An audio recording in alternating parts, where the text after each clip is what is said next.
इंग्रजी भाषा व इंग्रजी व्याकरण कधी नव्हे इतक्या सोप्या भाषेत शिकण्यासाठी हा यूट्यूब चॅनल सबस्क्राईब करून बेल आयकॉन प्रेस करा. हॅलो फ्रेंड्स, आज आपण बघणार आहोत यूज अनलेस म्हणजेच दिलेल्या वाक्यातील इफ डॅश डॅश नॉट काढून त्या जागी अनलेस वापरावा. यासाठी आपल्याला दोनच नियमांचा उपयोग करायचा आहे. नंबर 1, वाक्यातील इफ काढून त्या जागी अनलेस लिहावा व नंबर 2, इफच्या उपवाक्यातील नॉट काढून टाकावा. या दोन नियमांचा उपयोग करण्याबरोबर काही वेळेस आपल्याला खाली दिलेली टीप देखील वापरावी लागते. ती टीप काय आहे बघा. इफच्या उपवाक्यात नॉट अगोदर डू, डज किंवा डीड यापैकी सहाय्यकारी क्रियापद असेल तर ते काढून त्या पुढील मुख्य क्रियापदाचे योग्य रूप घ्यावे. बघा, इफच्या उपवाक्यात नॉट अगोदर डू, डज किंवा डीड असेल तर तो डू, डज किंवा डीड काढायचा आहे आणि नॉट नंतरच्या क्रियापदाचं योग्य रूप घ्यायचं आहे. योग्य रूप कसं वापरायचं हे आपण मागे मेक अफर्मेटिव्ह या टॉपिक मध्ये सुद्धा पाहिलेलं होतं. पहा, जर वाक्यातील डू काढला तर क्रियापदाचं आहे तेच रूप घ्यायचं. डज काढला तर क्रियापदाला एस किंवा ईएस प्रत्यय जोडायचा आहे आणि डीड काढला तर क्रियापदाचं भूतकाळी रूप घ्यायचं आहे. तर आता या नियमांचा व टिपचा उपयोग करून कसं उत्तर आपल्याला लिहिता येऊ शकतं त्यासाठी आपण आता फर्स्ट एक्झाम्पल पाहूया. If he is not satisfied he will be poor. पहा, उत्तर लिहिताना आपण काय केलेलं आहे. पहिला नियम आहे वाक्यातील इफ काढून त्या जागी अनलेस लिहावा. तर पहा, वाक्याच्या सुरुवातीला आलेला इफ आपण काढलाय आणि त्या जागी घेतलाय अनलेस. त्यानंतर दुसरा नियम आपल्याला सांगतोय, पहा, इफच्या उपवाक्यातील इफचं उपवाक्य म्हणजेच इफ क्लॉज, इफ पासून कॉमा पर्यंतचा जो भाग आहे तो आहे इफचं उपवाक्य. जर इफ वाक्याच्या मध्ये आलेला असेल तर इफ पासून शेवटपर्यंत जे आहे त्याला आपण म्हणणार आहोत इफचं उपवाक्य. पण या ठिकाणी बघा, इफ हा वाक्याच्या सुरुवातीला आलेला आहे म्हणजेच इफ पासून कॉमा पर्यंतचा जो भाग आहे ते आहे इफचं उपवाक्य. तर दुसऱ्या नियमानुसार या इफच्या उपवाक्यातील नॉट आपल्याला काढायचा आहे.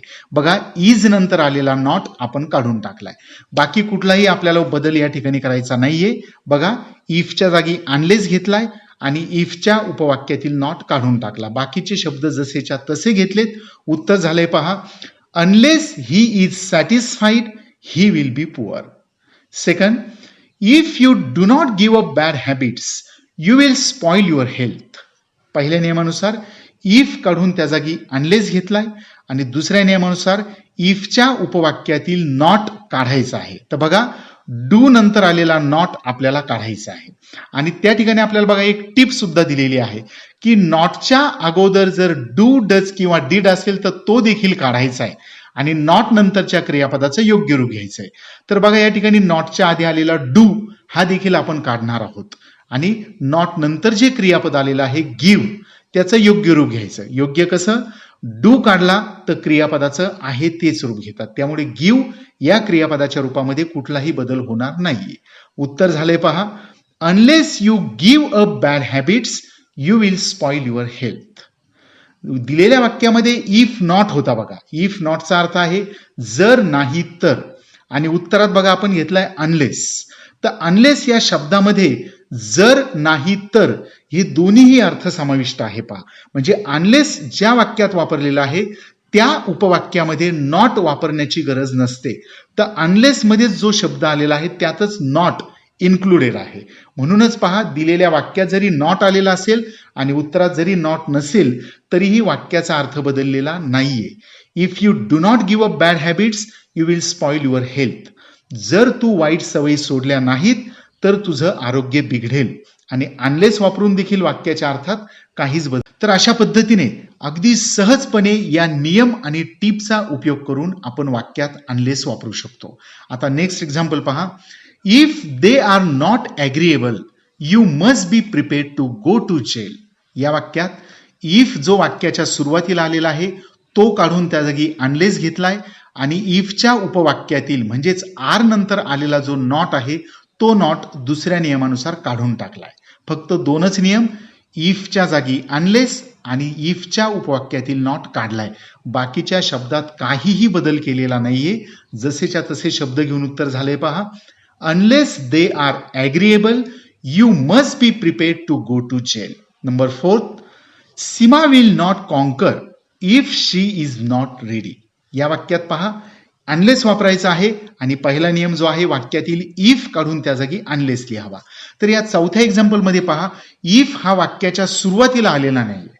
असं काही नाहीये की इफ हा वाक्याच्या सुरुवातीलाच आला पाहिजे. इफ हा वाक्याच्या मध्ये सुद्धा येऊ शकतो. तर आपल्याला पहिला नियम काय सांगतोय की इफच्या जागी अनलेस लिहावा. म्हणजे दिलेल्या वाक्यात इफ ज्या ठिकाणी असेल त्या ठिकाणी तो इफ काढून त्या जागीच अनलेस घ्यायचा आहे. तर या ठिकाणी वाक्याच्या मध्ये आलेला जो इफ आहे तो इफ काढून त्या जागी अनलेस घेतलाय आणि दुसऱ्या नियमानुसार इफच्या उपवाक्यातील नॉट काढायचा आहे. तर या ठिकाणी बघा दोन्हीही उपवाक्यामध्ये म्हणजे इफच्या अगोदरच्या उपवाक्यात आणि इफ पासून पुढच्या उपवाक्यात दोन्ही ठिकाणी नॉट आलेला आहे. तर आपण दोन्हीही नॉट काढायचे का? तर नाही. या ठिकाणी आपल्याला नियम काय सांगतोय इफच्या उपवाक्यातील नॉट काढून टाकावा. तर मग इफचं उपवाक्य म्हणजेच काय असतं पहा. इफ जर वाक्याच्या सुरुवातीला आलाय तर इफ पासून कॉमा पर्यंत हे इफचं उपवाक्य असेल. इफ जर वाक्याच्या मध्ये आलाय तर इफ पासून शेवटपर्यंत हे इफचं उपवाक्य म्हणजेच इफ क्लॉज असेल. तर या ठिकाणी बघा इफ हा वाक्याच्या मध्ये आलेला आहे म्हणून if she is not ready हे इफचं उपवाक्य आहे. तर या उपवाक्यातील नॉट म्हणजे इज नंतर आलेला नॉट आपल्याला काढायचा आहे. बाकी बदल काहीच नाहीये पहा. इफच्या जागी अनलेस घेतलाय आणि इफच्या उपवाक्यातील नॉट काढलाय. उत्तर कसं झालं पहा. Seema will not conquer unless she is ready. Next sentence पहा. If he does not work hard he will not get success. पहिल्या नियमानुसार इफ काढून त्या जागी अनलेस घेतलाय आणि दुसऱ्या नियमानुसार इफच्या उपवाक्यातील नॉट काढायचा आहे. म्हणजेच पहा इफच्या उपवाक्यात जो डज नंतर नॉट आलेला आहे तो नॉट आपण काढून टाकलाय. आणि टीप मध्ये दिलेले पहा की इफच्या उपवाक्यात नॉट अगोदर डू डज डीड पैकी सहाय्यकारी क्रियापद असेल तर ते सुद्धा आपल्याला काढायचं आहे. तर या ठिकाणी नॉटच्या अगोदर बघा डज आलेला आहे तर तो डज सुद्धा आपल्याला काढायचा आहे.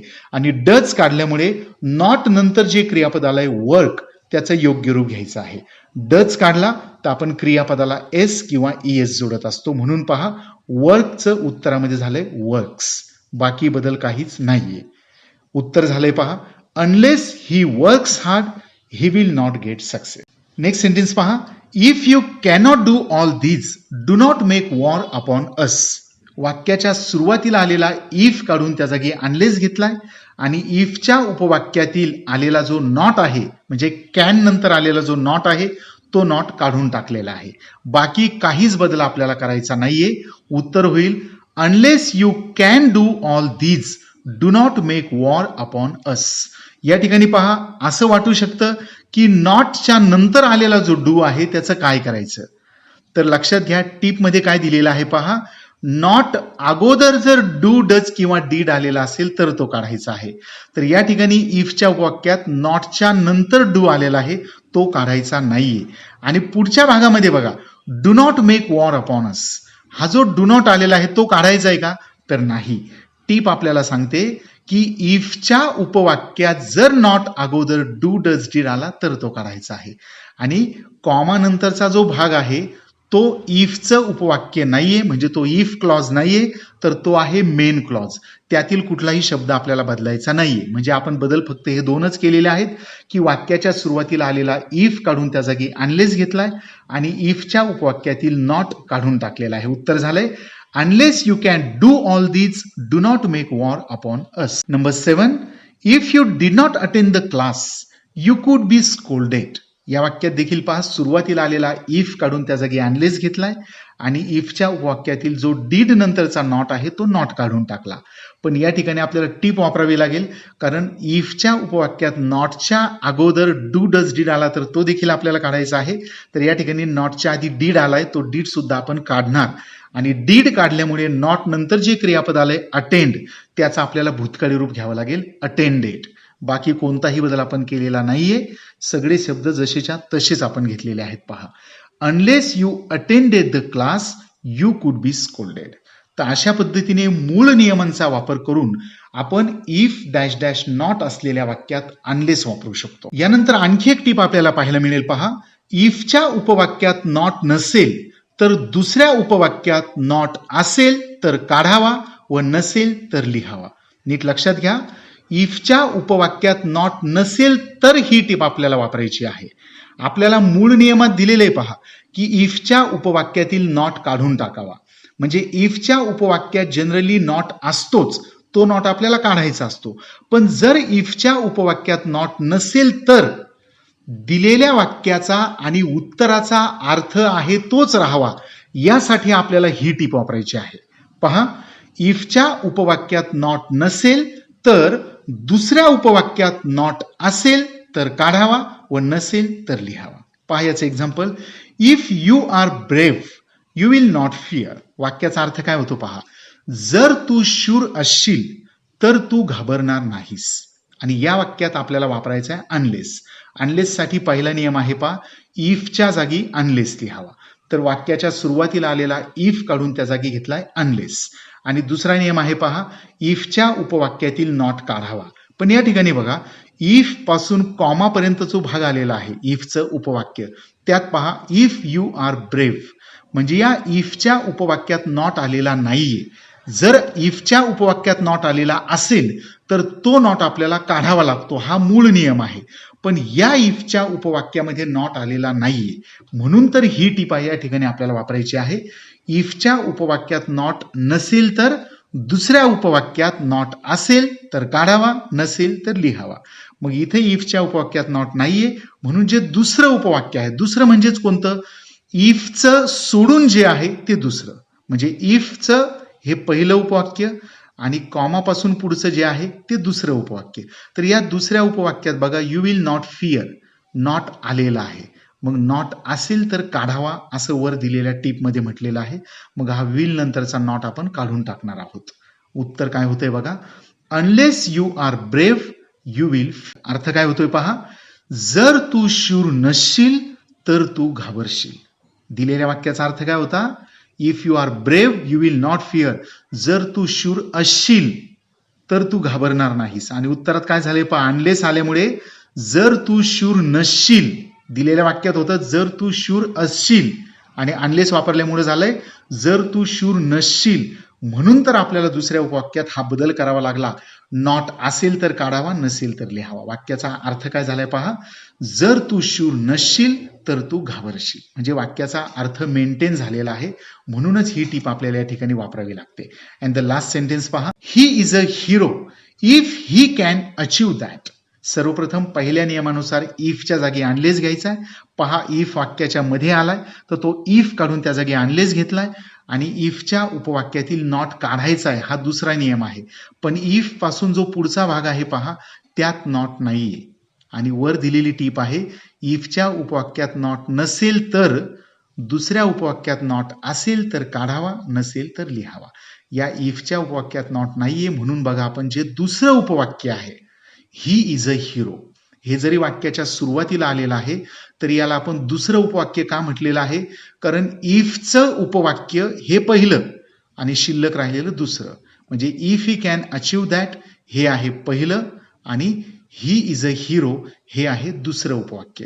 तर या दुसऱ्या उपवाक्यात नॉट असेल तर काढायचा आणि नसेल तर लिहायचा आहे.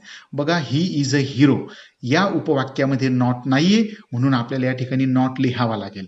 आणि नॉट कुठं लिहायचा आहे तर आपल्याला माहितीच आहे की नॉट हा नेहमी साह्यकारी क्रियापदानंतर लिहितात आणि या वाक्यातील साह्यकारी क्रियापद आहे इज. मग इज नंतर बघा आपण उत्तरात घेतलाय नॉट. उत्तर काय झालं पहा, he is not a hero unless he can achieve that. तर अशा पद्धतीने अतिशय सहजपणे इफ नॉट असलेल्या वाक्यात आपण अनलेस वापरू शकतो. थँक्यू. इंग्रजी व्याकरणातील सर्वच प्रकार आपण अतिशय सोप्या भाषेत येथे शिकणार आहोत की तुम्ही देखील आश्चर्याने म्हणाल, अरे इंग्रजी इतकं सोपं आहे. हो, सर्वांसाठीच घर बसल्या पूर्णपणे मोफत इंग्रजी भाषा व इंग्रजी व्याकरण कधी नव्हे इतक्या सोप्या भाषेत शिकण्यासाठी हा यूट्यूब चॅनल सबस्क्राईब करून बेल आयकॉन प्रेस करा व आपल्या जवळच्या व्यक्तींनाही या सुवर्ण संधीचा फायदा घेऊन इंग्रजी शिकण्यासाठी प्रेरित करा.